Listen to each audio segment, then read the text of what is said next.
Hingga kini kematian Vina dan Eki masih menjadi misteri. Seiring berjalannya waktu, saksi-saksi kasus Vina mulai bermunculan. Salah satunya Dede, saksi kunci kasus pembunuhan Vina dan Eki yang angkat bicara.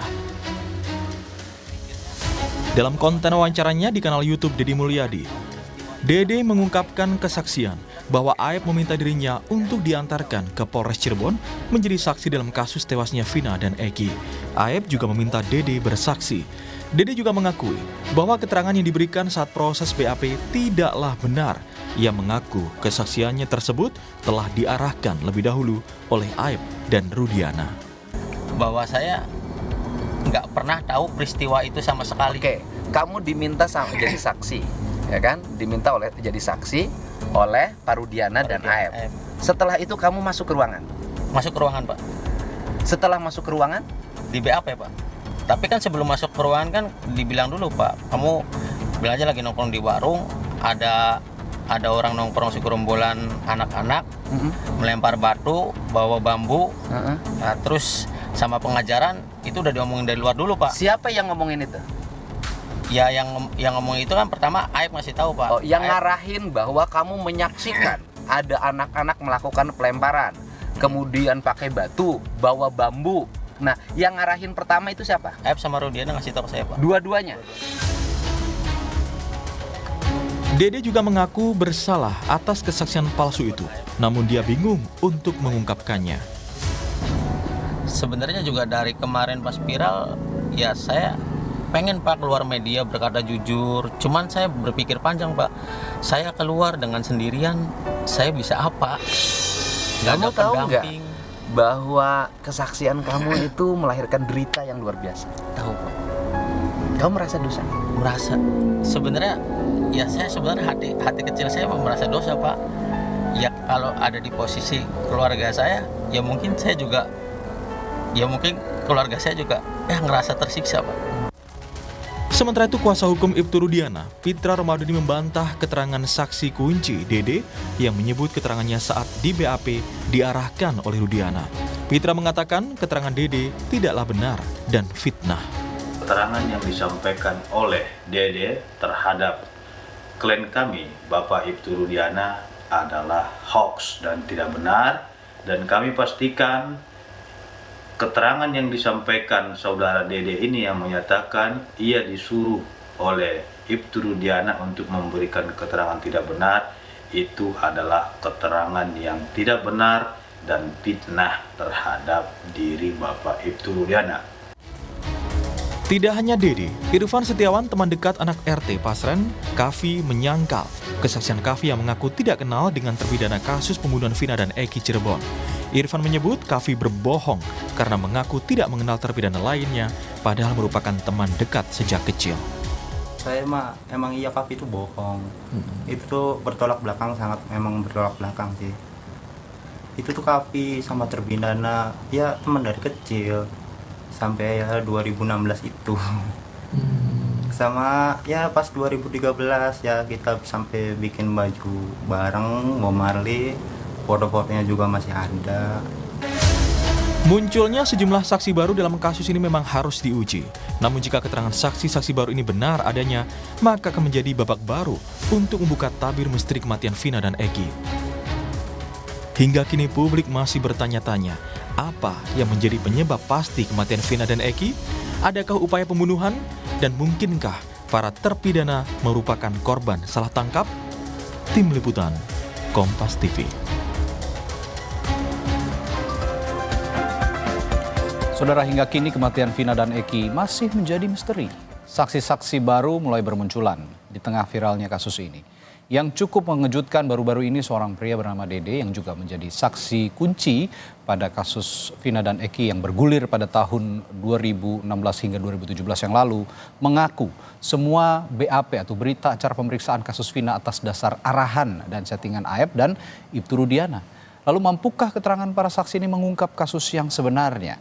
Pagi ini kita akan bahas dengan sejumlah narasumber, diantaranya Pitra Romadhoni, kuasa hukum Ibtu Rudiana dan juga Pasren, kuasa hukum 4 terpidana kasus Vina dan Eki Jutek Bongso, dan juga Kabarreskrim Polri 2008-2009 Komisaris Jenderal Polisi Purnawirawan Susno Duaji. Selamat pagi Bapak-Bapak. Selamat Selamat pagi. pagi. Salam sehat selalu. Salam sehat selalu. Saya ke Bung Pitra dulu, Bung Pitra sebagai Iya. kuasa hukum Pasren juga ya, Bung Pitra ya, dan Iya. Ibtu Rudiana. Saya minta tanggapan dulu soal Pasren yang dilaporkan ke polisi atas keterangan palsu. Bagaimana respons Anda sejauh ini? Yang pertama begini, Mas. Saya melihat ini semakin hari semakin aneh opininya. Hmm.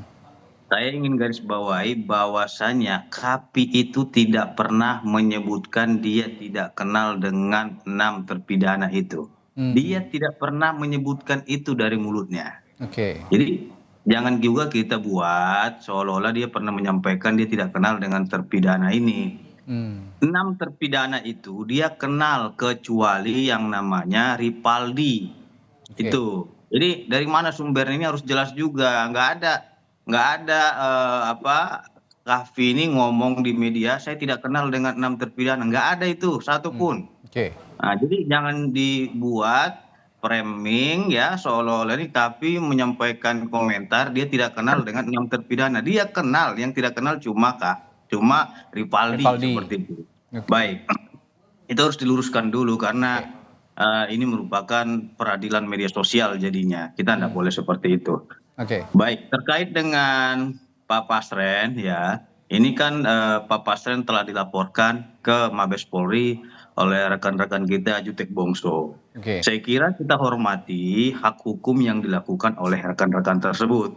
Tinggal nanti bagaimana mengujinya ini, apakah benar klien kami ini melakukan kesaksian palsu atau tidak. Itu yang akan membuktikan itu tentu adalah pelapor beban pembuktiannya, sebagaimana asas actori incambit probatio. Siapa yang membuat laporan dia yang harus membuktikan gitu. Nah, kita pada intinya menghormati hak setiap warga negara yang menempuh upaya hukum. Itu kita hormati.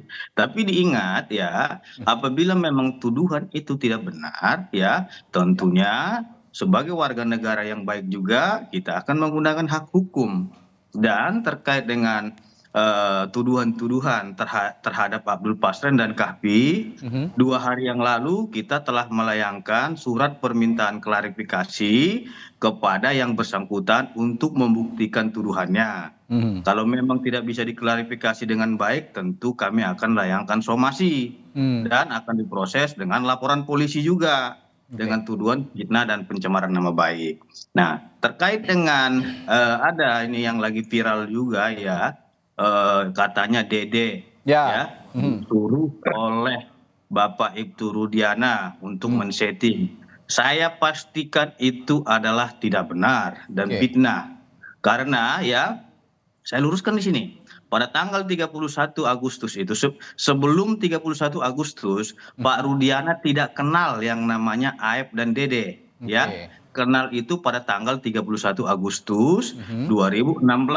Sekitar pukul 14.00 WIB ya, dia bertemu dengan Aep dan Dede.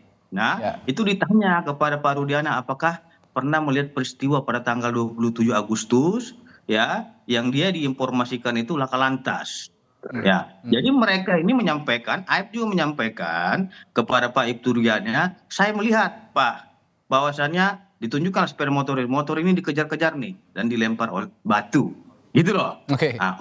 Ya. Kalau terus ditanya lagi ke si Aibnya, apakah benar kalian juga melihat seperti ini sepeda motor benar? Ciri-cirinya bagaimana?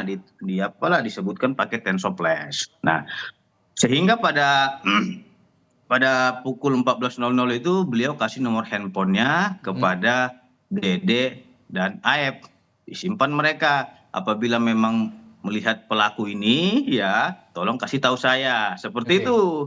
Jadi informasi yang disampaikan Dede ini bahwasannya dia disetting oleh Ibtu Rudiana ini hebat kali informasinya, kan yang periksa dia itu adalah penyidik Serse Polresta Cirebon. Bagaimana mungkin itu disetting oleh Rudiana sedangkan dia sendiri diperiksa oleh penyidik Polresta Cirebon. Tentu ya kami juga terkait dengan video itu tadi malam sudah membentuk tim ya, ada tim 6 yang menaungi 60 advokat ya untuk melakukan tindakan hukum ke depan, karena kami kira cukup sampai di sini kita berikan panggung kepada mereka-mereka ini dan kita hormati ya mereka buat laporan polisi ya, dan kita tentu akan menggunakan hak hukumnya juga untuk memproses ini ke ranah pidana seperti itu. Karena sudah cukup sabar saya kira klien kami Turudiana menahan ini semua, dan ke depan kita akan melakukan tindakan-tindakan hukum kepada Bung Pitra. siapapun yang membuat fitnah. Ya, Bung Pitra begini, ini memang harus diuji kembali begitu ya, apa yang dikatakan oleh Dede, lalu juga apa yang dikatakan oleh siapapun begitu. Ini kan berdasarkan pernyataan-pernyataan, pembicaraan-pembicaraan. Tapi adakah dari Ibtu Rudiana, misalnya klien Anda juga atau ke Pasren begitu, yang memiliki physical evidence atau bukti otentik, bukti fisik begitu yang bisa membantah pernyataan-pernyataan yang dianggap oleh Anda tadi tidak benar atau hoax begitu? Kalau pernyataan itu adalah pernyataan opini, tentu kita memiliki bukti ya, sesuai dengan pasal 184. Kita yakin itu, dan saya pede terhadap itu gitu loh, bahwasannya yang disampaikan oleh Dede tersebut tidak benar. Untuk itu ya per hari ini nanti kita akan layangkan somasi terbuka ya, dan kemungkinan dalam waktu dekat kita akan buat laporan polisi. Berikut bukti-bukti yang saya sebut tadi, physical evidence itu tadi ya Bung Pitra ya? Itu pasti ada. Jadi kita berupa apa itu kira-kira? mengungkapkan itu kepada publik karena kita menghormati penyidik dan kita menghormati proses hukum yang bekerja. Kalaupun rekan-rekan mau menanyakan nanti terkait apa saja bukti yang kita miliki, tentu ada, dan itu silakan ditanya nanti ke penyidik. Karena memang hari ini ya telah dibentuk tim tadi malam, dan tim ini sudah bekerja semua. Ya selanjutnya giliran kita nih yang akan menyerang gitu loh. Jangan klien-klien kita terus yang diserang. Seperti itu. Oke Pak Jutek, saya juga minta tanggapan Anda nih kalau begitu dengan adanya kesaksian, bukan kesaksian sih sebetulnya pernyataan ya, pernyataan Dede. Kalau kesaksian kan di depan aparat penegak hukum begitu. Ini hanya pernyataan di depan tokoh masyarakat begitu dan dipublikasikan akhirnya ke publik. Respons Anda sejauh ini bagaimana pernyataan Dede ini di media sosial yang sudah tersebar ke publik? Selamat pagi para pemirsa dan juga kita semua.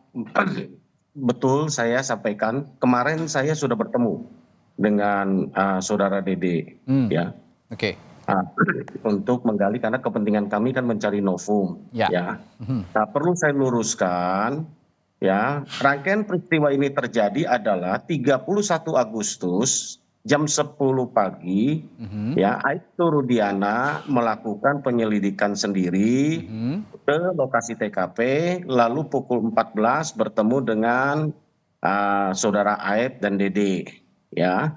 Lalu setelah berbincang, menurut pengakuan bahwa dari Aib dan Dede ada terjadi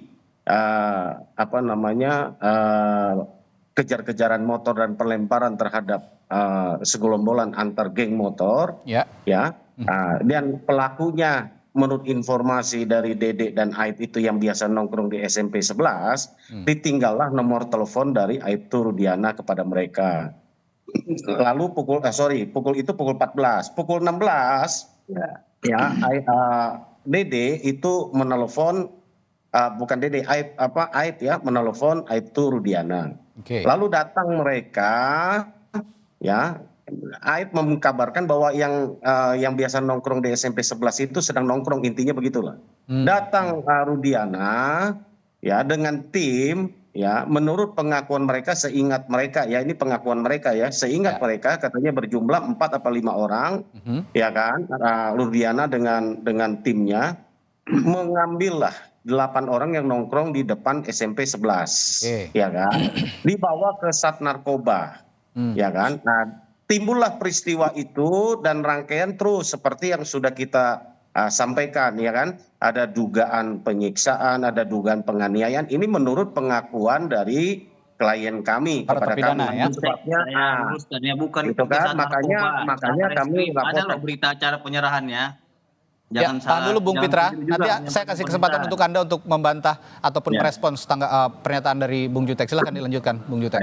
Ya, dari situ sekali lagi ya, menurut pengakuan dari klien kami ada dugaan ya penganiayaan dan pemukulan yang dilakukan oleh Ibtu Rudiana dan kawan-kawan kepada mereka. Memang si Jaya dengan Sudirman katanya dipisah, kan gitu kan pemeriksaan. Lalu tanggal 2 September Dede ya seperti yang sudah beredar itu betul ya, ini tanggal 2 ya, 3 hari atau 2 hari sesudah penangkapan. Jadi bukan tanggal 31 Agustus. Tanggal 2 September menurut di dalam BAP jam 9.30 artinya pagi. Menurut pengakuan Dede, dia itu tanggal 2 September itu malam. Nanti kita uji satu ya. Nanti kita uji, ya dia bertemu yang cerita itu, ya kan? Kemudian, Dede ya sesuai dengan yang diceritakan tadi lah. Dia bingung kenapa dipanggil sama Aep ketika sampai di Polres Cirebon, Polres Kota ya. Lalu ya terjadilah peristiwa dia di BAP dan mengakui adanya kejar-kejaran dan juga timpuk menimpuk itu kan gitu ya, pelemparan batu itu kan gitu kan. Lalu Aep sendiri di BAP tanggal 6 September ya. Aep sendiri menurut pengakuan Dede bahwa Aep sama dia itu di BAP 2 September, tapi kenapa di BAP-nya itu munculnya 6 September itu juga kami akan bertanya kan gitu. Ya kan, berdasarkan kesaksian Dede. Kan banyak lah, nanti gampang kita bertanyanya. Kemudian yang berikutnya, ya, Dede mengaku bahwa dia memang membeli rokok dan tidak pernah terjadi ada geng motor, ada timpukan batu, ada lemparan batu, dan juga pengejaran yang lain, itu semua tidak pernah. Itu semua dia sudah bikin pernyataan, ya, yang sudah kami pegang dan itu akan kami novum, ya kan. Kemudian satu lagi nih Mas, yang penting ini yang kami juga akan uji. Ada BAP kedua tanggal 23 November 2016, ya, kemarin kami pertunjukkan kepada Dede, dia katakan tidak pernah dia di BAP. Karena tidak ada panggilan. Ini kita akan uji berdasarkan keterangan-keterangan itu. Semua kan, akan diuji pasti. Ya, semua kita akan uji berdasarkan keterangan-keterangan itu. Kita akan mencari kebenaran, Mas, ya. Bahwa kami advokat ini kan diajarkan lah ya, bahwa kita akan mencari kebenaran walaupun langit runtuh. Kami tidak membela klien itu secara membabi buta. Kami sampai saat ini ya, kami membela klien kami, tidak menganggap klien kami ini seperti malaikat yang tidak bersalah. Kami tetap menguji keterangan klien kami, itu sebabnya kami laporkan supaya semua informasi ini dapat diuji oleh penyidik. Kami sangat percaya kepada lembaga kepolisian. Gitu Mas. Baik. Ya, Anda tanggapan seperti ini, saya sebelum ke Pak Susno, silakan Bung Pitra. Ya. Yang pertama kita ucapkan terima kasih ya kalau Bung Jutek itu percaya kepada kepolisian, itu harus kita apresiasi karena itu adalah wewenang kepolisian. Terus yang kedua ya, saya ingin luruskan dulu, bukan tegakkan kebenaran walaupun langit akan runtuh. Biar setia roit kailum, artinya itu tegakkan keadilan walaupun langit hendak runtuh. Baik, saya ingin sampaikan terkait dengan yang disampaikan Dede itu tidak masuk akal. Karena tanggal 31 itu ya Dede sendiri yang menjelaskan kepada Bapak Ibtu Rudiana bahwasanya dia melihat langsung dengan mata kepalanya ada aksi kejar-kejaran dan lempar batu tanggal 31 loh. Bukan tanggal 6 atau tanggal 2 seperti yang disebutkan. Tanggal 31 Agustus. Sehingga di situ sudah clear ya. Jadi terkait apapun testimoni-testimoni mereka, ya silakan aja gitu loh, nanti kan akan kita uji di dalam pembuktian proses hukum, itu tidak ada masalah bagi kita. Tapi ingat, dengan keterangan-keterangan yang masih praduga ini, itu telah menimbulkan fitnah terhadap Rudiana karena mereka langsung menyebut namanya loh. Saya disuruh ataupun disetting oleh Rudiana, ini sudah mengarah kepada orang itu menuduh itu namanya, bukan asas praduga lagi gitu loh. Padahal ini belum ada proses hukum yang sedang berjalan terkait dengan tuduhan itu. Nah, ini yang menjadi persoalan tentunya ke depan. Saya kira ya kita berharap semuanya tolonglah hargai proses hukum yang sedang berjalan ini. Sekalipun itu proses hukum di pengadilan, kita hormati apapun itu keputusannya. Bahwa proses hukum yang sedang berjalan di kepolisian maupun proses nantinya di pra penuntutan itu kita hargai karena kita sebagai warga negara yang baik tentunya kita percaya kepada penegak hukum kita. Apabila memang ada yang salah ya silakan melalui jalur hukum. Jangan menimbulkan fitnah dan mencemarkan nama baik orang. Tentu yang dirugikan adalah pribadi orang tersebut dan keluarganya. Ini yang ingin saya sampaikan kepada kita semua. Saya ke Pak Susno sebagai orang yang juga pernah menjadi aparat penegak hukum, bahkan memimpin Barreskrim Polri begitu. Melihat pernyataan yang muncul di tengah-tengah publik begitu, meskipun melewat sosial media, namun ini dikatakan ada ketidaksesuaian dengan pernyataan Dede sebelumnya begitu. Ini tiba-tiba muncul ke publik begitu. Bagaimana Anda melihat ini dan bagaimana menengahinya? Apa yang harus dilakukan pihak kepolisian menghadapi pernyataan seorang Dede ini yang tiba-tiba muncul? Ini fenomena yang bagus ya. Kita ambil manfaatnya. Kenapa?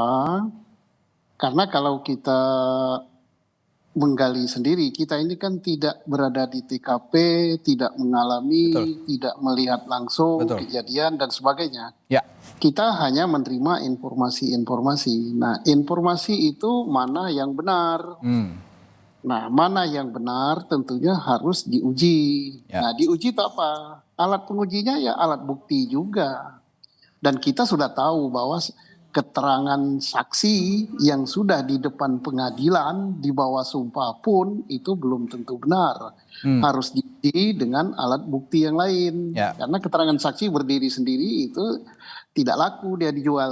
Nah, jadi kita perdebatkan di sini ya bagus. Kita menguji ilmu kita. Betul. Tetapi mana yang benar, saya sangat bangga lah dengan diskusi pagi ini, baik dari Adinda Fitra maupun dari Adinda Jutek. Oke, bawa ke ranah hukum. Aparat penegak hukum itulah yang akan mengujinya apakah Dede yang benar, apakah Pak Rudiana yang benar, apakah siapa namanya Pasren yang benar, ataukah yang lain yang benar. Oke lah, diperdebatkan di sini boleh, tapi kita tidak boleh menjustis gitu, mengatakan dia pasti. Tapi kita hanya menyampaikan apa yang kita dapat. Nah, yang saya dapat dari Pak Pasren adalah ini, yang didapat dari Rudiana adalah ini, yang didapat dari Dede adalah ini. Mana yang benar? Tentunya kita uji dengan alat bukti yang lain, dan alat bukti yang paling mujarab itu adalah alat bukti yang dikatakan tadi adalah dengan scientific crime investigation. Ya, oke, mari kita tunggu. Ini bagus ini kenapa saya katakan bagus? Ini perkembangan dari semula. Kalau semula sudah dikatakan ini pembunuhan dan sampai BAP pun pembunuhan, majelis hakim pun mengatakan ini pembunuhan dari tingkat pertama, tingkat banding sampai Mahkamah Agung. Ternyata ada perkembangan baru. Nah, apakah tidak boleh putusan hakim itu harus dihormati? Yes. Itu masing-masing silakan menghargai, dihormati apa dilawan. Tapi yang jelas hukum memberikan kesempatan untuk putusan yang dianggap tidak benar, tidak adil harus dilawan.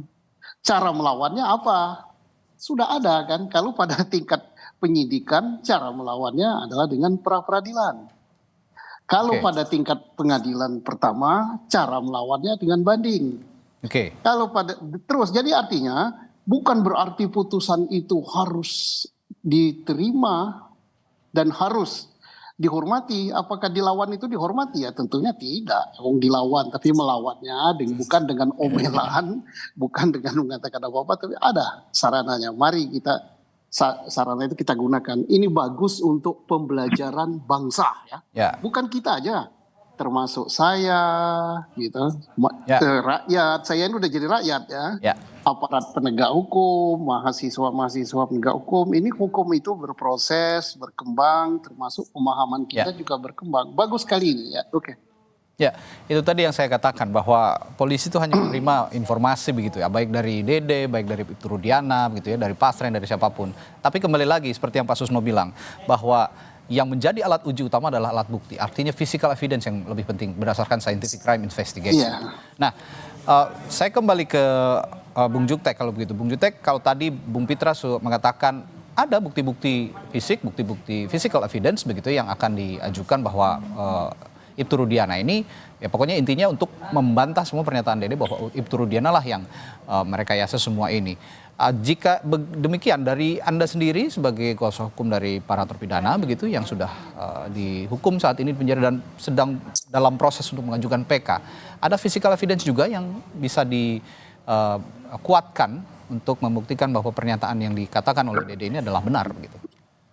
Jadi gini, Mas, tentu kami ketika membuat LP dan laporan polisi kami diterima, kami sudah sertakan bukti awal. Kami mengkoreksi ya, dalam hal pidana, kami hanya menyerahkan bukti yang kami ada, bukan tugas kami untuk membuktikan. Karena tugas pembuktian itu adalah nanti dari penyidik untuk membuat terang peristiwa itu, lalu nanti jaksa lah mewakili negara yang akan menuntut. Kalau yang disampaikan Pak Pitra tadi dalam perdata, ini kami mau luruskan. Kami ini hanya melaporkan dugaan A, B, C, D, ini bukti awalnya. Nah, polisi selaku penyidik itulah makanya melakukan penyelidikan, benar nggak yang dilaporkan. Kalau dirasa benar, naiklah itu menjadi sidik. Kalau ada ada pidananya itu kita kembali ke S1 lah ya. Jadi itu yang saya mau terangkan. Kemudian berdasarkan bahwa yang kami miliki saksi kunci yang melihat ada di lokasi TKP di awal menurut pengakuan mereka, ada namanya Liga Akbar, ada namanya Dede, ada namanya Aep. Hanya 3 orang itu. Ya. Nah, 3 orang itu 2 sudah merubah atau menyatakan itu tidak benar, yaitu Dede dengan Liga Akbar. Ya, jadi kuncinya ya ini sisa 1 di Aep ya. Kita tinggal lihat bagaimana. Dan belum lagi kita bicara kejanggalan-kejanggalan yang lain yang disampaikan Bang Susno tadi betul, ya kan? Saksi itu baru 1 alat bukti. Alat bukti yang lain kalau ada penusukan, ada enggak DNA-nya gitu. Kemudian batu dilempar, ada enggak, sama gitu kan. CCTV kenapa enggak dibuka, itu juga petunjuk barang bukti kan gitu. Kemudian ada HP dan yang lain yang disita, kenapa tidak dibuka ya. Saya berpikir biarlah polisi, karena bukan tugas kami untuk membuktikan itu. Kami hanya melaporkan dengan dugaan. Makanya di dalam laporan kami kan dugaan yang dilakukan oleh para yang kami laporkan. Tugas polisi lah melakukan penyelidikan, membuat terang satu peristiwa. Kalau ada pidana maka dilakukan gelar, naiklah menjadi sidik, ya kan? Lalu sidik itu lalu menentukan siapa tersangkanya, kan begitu Bang Susno ya, di dalam di dalam hukum acara pidana kita. Kalau di perdata betul siapa yang menggugat, siapa yang ini dia yang harus buktikan. Kalau dalam hal pidana, saya pikir bukan tugas kami hanya memberikan keterangan awal, kan gitu kan? Kalau semua nanti pencuri kami laporkan, kami harus buktikan sampai kami ini, ya berarti kami penyidik sendiri gitu kan? Gitu. Terima kasih lah atas semua masukan.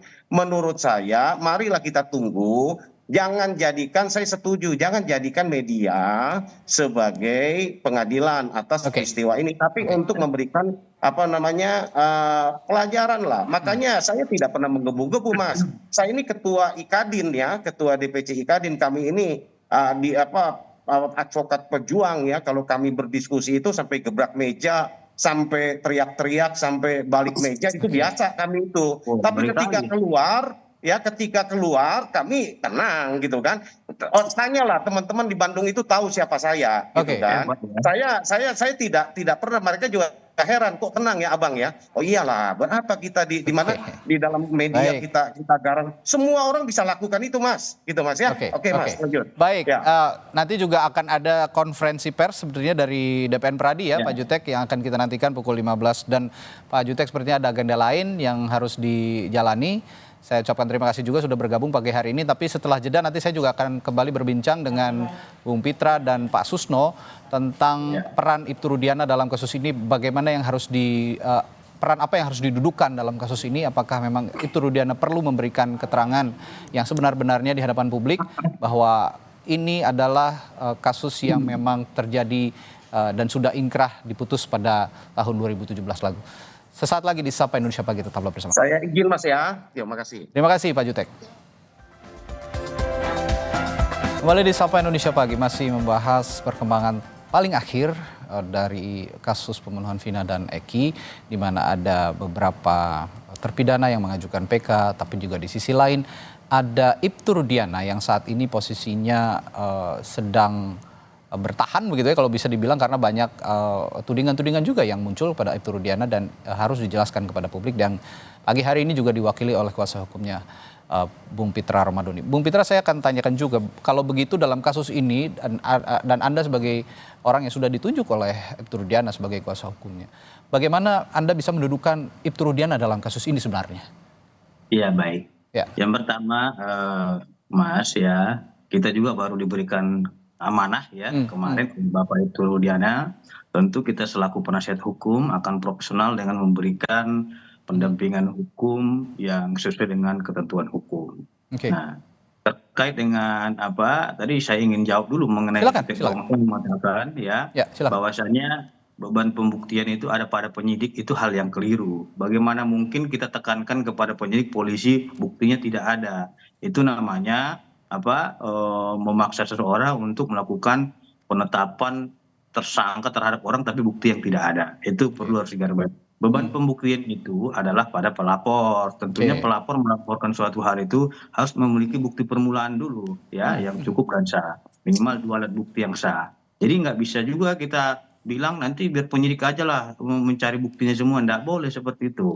Kalau ada bukti permulaan itu nanti pengembangannya di penyidik itu betul. Tapi kalau semuanya diserahkan ke penyidik tanpa ada bukti, itu nggak boleh. Itu nanti bisa di SP3 gitu loh. Atau di SP2 lead-kan. Nah, jadi asasnya tadi sudah saya sebutkan ya, bahwasannya asas onus probandi, artinya beban pembuktian itu ada pada penuntut. Nah, jadi terkait dengan tudingan-tudingan pihak-pihak lain ini saya lihat banyak bermunculan seperti jamur ya. Salah satu contohnya ada kemarin yang mengaku suruhan dari Bapak Ibtu Rudiana namanya Rana, penjaga makam. Dan dia menyatakan saya disuruh oleh Ibtu Rudiana untuk menjaga makam Eki, dilarang orang berziarah, katanya gitu. Komprehensif dia lagi. Terus dilarang untuk ngambil foto-foto. Saya tanya langsung ke Pak Ibtu Rudiana, apakah benar Pak seperti itu Bapak suruh orang untuk melarang berziarah? Oh tidak, saya tidak kenal dengan yang namanya Rana, kata beliau. Terus saya juga tidak ada melarang orang untuk memfoto-foto, silahkan saja, katanya gitu. Kalaupun ada orang yang mau ziarah, saya kira kita keluarga berterima kasih dan kita senang ada orang yang menziarahi almarhum, gitu loh. Artinya ini banyak bermunculan, kita juga nggak tahu siapa yang menciptakan ini. Terlalu meluas begitu ya artinya ya? Sudah terlalu meluas. Ini kan persoalannya terkait dengan pembunuhan dan pemerkosaan. Ini sudah melebar kemana-mana sampai ke dibilang lagi kemarin itu bukan anak kandung beliau, dibilangnya masih hidup. Ini sudah memunculkan isu-isu yang menurut saya ini sudah tidak sehat lagi gitu. Maka dari itu ya kemarin saya juga sudah yakinkan pihak keluarga ya agar ini diluruskan pelan-pelan. Mengingat ini sudah menjadi benang kusut yang mencemarkan nama baik keluarga. Kalau memang perlu izin daripada pimpinan, karena beliau sebagai anggota Polri, kita akan bersurat resmi kepada pimpinan institusi, yang mudah-mudahan beliau diberikan izin. Seperti itu, Mas. Baik. Pak Susno, kita sempat diskusi juga beberapa pekan yang lalu ya, pekan lalu kalau saya tidak salah, dan ada beberapa hari juga kita intensif itu berdiskusi bahwa Ibtu Rudiana ini punya peran penting untuk menjelaskan titik terang kasus ini. Dan saat ini diwakili oleh Bung Pitra, ya setidaknya Ibtu Rudiana sudah muncul ke publik ya melalui Bung Pitra begitu. Bagaimana Anda melihat kemunculan Ibtu Rudiana ini sekarang dan dengan diwakili oleh Bung Pitra Romadhoni sebagai kuasa hukumnya? Bagaimana Pak Susno? Pertama saya bersyukur ya, apalagi sudah mendengar statement dari Bung Pitra ya, bahwa dia sudah resmi menjadi penasihat hukumnya. Berarti keterangan-keterangan dari Bung Pitra terkait dengan Ibtu Rudiana itu resmi gitu. Datanya penjelasan resmi. Ini bagus sekali. Kenapa bagus sekali? Ada mungkin sudah kalau kita jumlah ratusan masalah yang nantinya akan beranak menjadi masalah. Masalah ini yang saya katakan itu bukan masalah hukum ya, tapi permasalahan di ranah sosial publik ya, di ranah medsos. Apakah kita bisa cegah ini? Tidak bisa gitu, karena masing-masing bebas, nggak ada komandannya. Nah, yang bisa menjawab ini, bisa menjelaskan ini adalah Ibtu Rudiana langsung dan atau penasihat hukumnya. Ya. Misalnya saja, Ibtu Rudiana menghilang, dilindungi, anaknya yang meninggal itu bukan anaknya, dan sebagainya, termasuk Ibtu Rudiana adalah merekayasa kasus ini. Itu akan berkembang terus. Tapi nanti apa yang dikatakan tadi, diinventarisir, entah mau dijelaskan sekaligus, entah satu-satu atau selima-lima, itu bagus. Publik menunggu itu. Ya. Dan jangan biarkan ini berkembang. Kalau ini berkembang terus, ya, kita akhirnya berdebat, memperdebatkan sesuatu statement yang belum kita dapat dari sumber resmi, ya. Betul. Syukur alhamdulillah, harus sering-sering ini Bung Pitra ini menjelaskan apa yang ditanya oleh publik, ya, dengan gayanya yang slow bersama melati putih, ya. Kalau melati merah dia mungkin agak ngegas, tapi kalau melati putih kok slow. Nah, ini yang ditunggu publik begitu ya Pak Susno ya? Ditunggu. Baik. Oke. Nah, kembali tadi perdebatan soal penyidikan dan penyelidikan Pak Susno, bahwa ada anggapan dari tadi Bung Jutek yang sudah meninggalkan kita tadi lebih dulu, menganggap bahwa penyidikan itu ya adanya di kepolisian begitu ya, dan alat bukti juga yang diajukan polisi lah yang mencari. Tapi kan alat bukti ini juga perlu di-assist oleh kuasa hukum begitu atau pelapor untuk bisa membantu pihak kepolisian. Nah, seperti yang diungkapkan juga oleh Bung Pitra. Ya. Anda sebagai penyidik bagaimana memerlukan, apakah bisa dicari sendiri atau memang memerlukan assist juga dari pelapor untuk alat bukti ini, Pak Susno? Hukum itu tidak kaku dan tidak mati, ya. Tidak berarti bahwa perdata itu yang membuktikan adalah siapa yang membuat dalil, dia yang membuktikan. Pidana hanya melapor saja, terus aparat lah yang harus membuktikan. Itu mungkin rumusan pasal atau itu adagium, tetapi kan dalam prakteknya tidak begitu. Misalnya saya melaporkan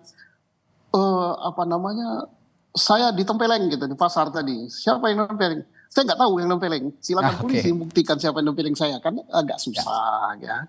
Bukan berarti saya tidak bisa. Oh, saya ini tempeleng Pak, ini segini, tadi saya foto yang nempeleng saya wajahnya begini, ini begini.